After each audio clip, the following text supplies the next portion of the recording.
Hombre, lo primero, que la suba.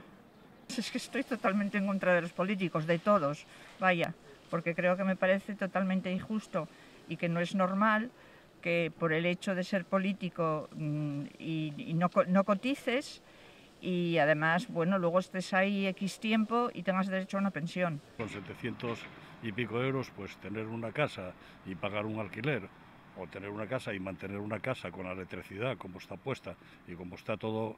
100 y pico euros, una pensión que ya era mínima, comparado con el resto de las pensiones de Europa, pues muy poco, vaya, insuficiente como de costumbre. Me parece poco, pero es que tampoco puede dar tanto de sí la cosa, con tantas cosas que hay, ¿no? La vida está subiendo, cada vez está todo más caro y por mucho que suba no se va a equiparar en ningún momento a las necesidades de la gente. Pues las pensiones, la mínima, 700 y pico, vamos, me parece poquísimo. Pero bueno, a ver, ¿qué pasa aquí con las pensiones? ¿Qué es que nos quieren quitar las pensiones?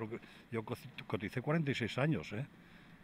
Y vamos, la cotización mía dicen, no, es que no vale, es que es para los que están ahora. Digo, vamos a ver, yo no sé si es para los que están ahora o no, pero yo coticé 46 años, que no los va a cotizar la mayoría de la gente ahora. Es gente que ha trabajado toda la vida, que ha cotizado 40 años o más años y ahora de la pensión que tienen que estar viviendo los hijos y a veces los nietos, sobre todo en Asturias, que es una comunidad autónoma envejecida y aquí no hay trabajo para los jóvenes, tienen que marcharse fuera. Bueno, me parece un verdadero desastre.